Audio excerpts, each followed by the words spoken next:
à Lille, M. Loba Loba. M. Loba Loba Jean est très connu. Loba est connu pourquoi? Militant actif du PDCI RDA, il est le délégué général de Lille et je crois qu'ils ont élargi. Maintenant, ça porte le nom de la région, délégué général des Hauts-de-France. Dans le cadre de notre tournée à Bruxelles, il est venu de Lille pour apporter un soutien à son frère et ami de Bruxelles, Benelux. Et nous avons profité de l'occasion, en attendant l'arrivée des officiels, de lui arracher quelques paroles pour que vous sachiez qui est véritablement M. Loba Loba que je vous présente. M. Loba Loba, bonjour. Bonjour. M. Loba Loba, quand on parle de vous à Lille, qu'est-ce que ça fait d'entendre le nom Loba Loba?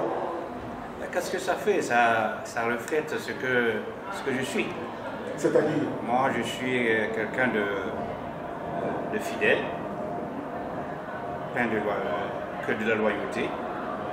Je suis quelqu'un de conviction et non quelqu'un d'un suiveur de ventre. Je suis un politicien confirmé. Comment se porte le PDCI RDA? C'est comme dans tous les pays. Comme dans tous les pays que nous connaissons, tous les pays démocratiques, automatiquement, quand tu perds le pouvoir ou que tu n'es pas au pouvoir, tu perds aussi des militants. Et les militants de ce genre-là, c'est ceux-là que j'appelle les militants de suiveurs de ventre. Voilà. Malheureusement, heureusement que maintenant qu'on voit la lumière, c'est-à-dire la lumière de notre vision sur 2020, mais les gens arrivent un peu, les militants retrouvent un petit peu et beaucoup d'espoir. Donc le PDCI se porte très bien à Lille aujourd'hui. Et comment vous avez accueilli la nouvelle du divorce d'avec PDCI, avec RHDP? Je le savais presque. Hein, mais malheureusement, dans la vie, on ne peut pas avoir tout acquis. J'avais prévenu que c'était une histoire qui n'allait pas durer. Un mariage de ce genre ne dure pas. Hein, pour la raison tout simplement que nous avons assez fait de sacrifices pour tous ces gens-là. Et ça ne peut pas continuer. Ça ne peut pas continuer parce que la base n'est pas d'accord pour continuer sur ce train-là. Et tout simplement, je dirais aussi que quand on crée un parti politique, c'est dans l'espoir de conquérir le pouvoir d'État un jour, et non pour accompagner perpétuellement les autres. Alors, ce PDCI renouveau, dont vous l'avez, c'est quoi ce PDCI? Le PDCI, qu'on a vu hier, et le PDCI de ce jour est nouveau. Est nouveau parce que là-dedans, je reconnais, je retrouve plus de militants de conviction que de simples suiveurs. C'est ce que moi j'appelle, ce que je vois comme dans ce PDCI nouveau. Est-ce que le président Bédié a-t-il bien fait de se démarquer de cette alliance RHDP-RDA? Bien sûr qu'il a bien fait.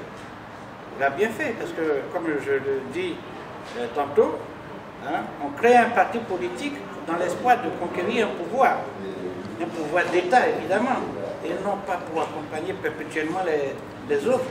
En ce moment, ça ne vaut pas la peine d'avoir un parti politique. Rester chez soi ou bien rester dans une église. Voilà ma position. Alors récemment, le maire du plateau est allé prendre des prix au Maroc et pendant qu'il y était, il a été frappé par un décret de révocation, M. Akossi Benjo. Comment vous avez accueilli la nouvelle à Lille? Je crois que tout le monde a accueilli cette nouvelle comme une injustice. Une injustice qui n'a pas de nom. Parce que dire, d'après ce que nous lisons dans les journaux, ce que nous entendons de la bouche des amis, de part et de là, je crois qu'il y a des choses plus graves que ça. plus grave que ce qu'on met sur le dos de la Abossi. Voilà. Voilà. Il y a des choses plus graves que ça. Comme quoi, par exemple, dans la gestion, dans la gouvernance. Dans la gouvernance, regardez. Oui, parce que il faut citer, un chat. Si on veut commencer par, est-ce que si c'est Bakongo qu'on a pris des milliards pour aller renouveler l'université de Cocody, hein, et qui a fait seulement que la peinture, où est passé le reste de l'argent? C'est de l'argent d'État, le denier public. Hein. Et si on veut parler aussi de Big Togo aussi, hein, qui a géré la Sotra, hein, qui est parti avec la caisse de la Sotra. Alors, on a bien fermé les yeux dessus. Et encore ces exemples, il y en a plein. Hein.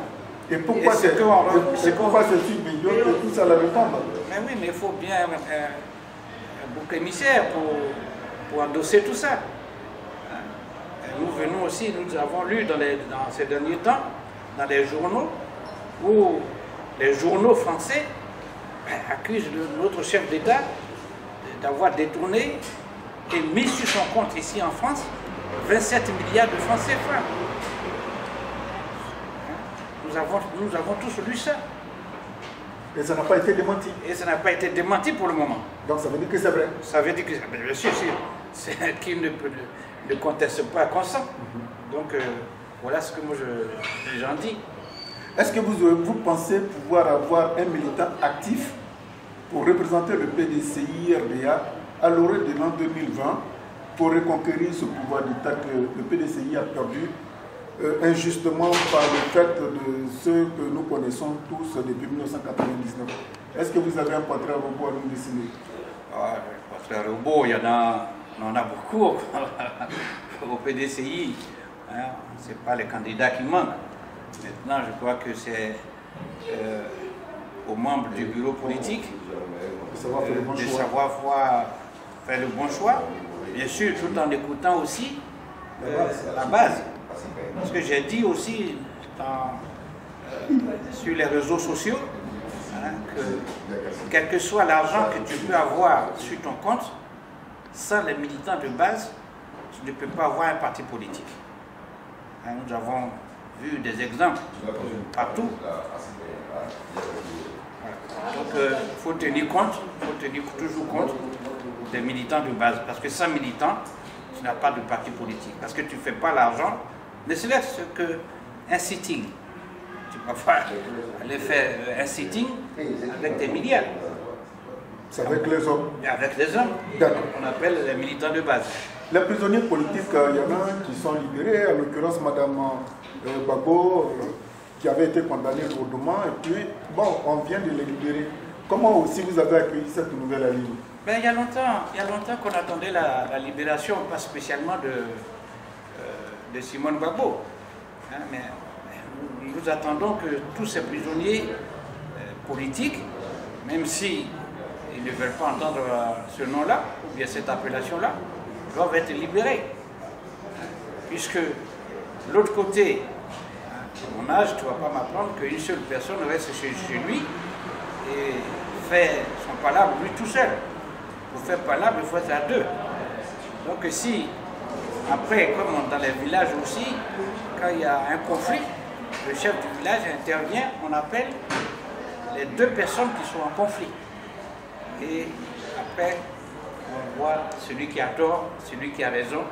Celui qui a tort, on dit, bon, lève-toi, serre la main à ton voisin et dis-lui pardon. Donc moi, je crois qu'il y a encore plus à faire. C'est déjà un grand geste. C'est déjà un grand geste. Et il reste encore plus à faire dans ce geste-là.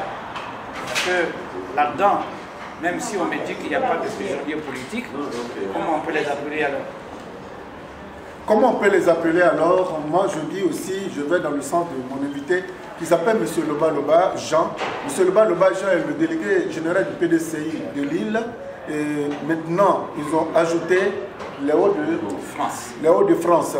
Alors quiconque arrive à Lille, il suffit seulement de dire le nom M. Loba Loba. Même les petits blancs vous accompagneront chez lui. Ça a été tout honneur et toute gloire de le rencontrer à Bruxelles. Et vous l'avez entendu, c'est des paroles de sagesse.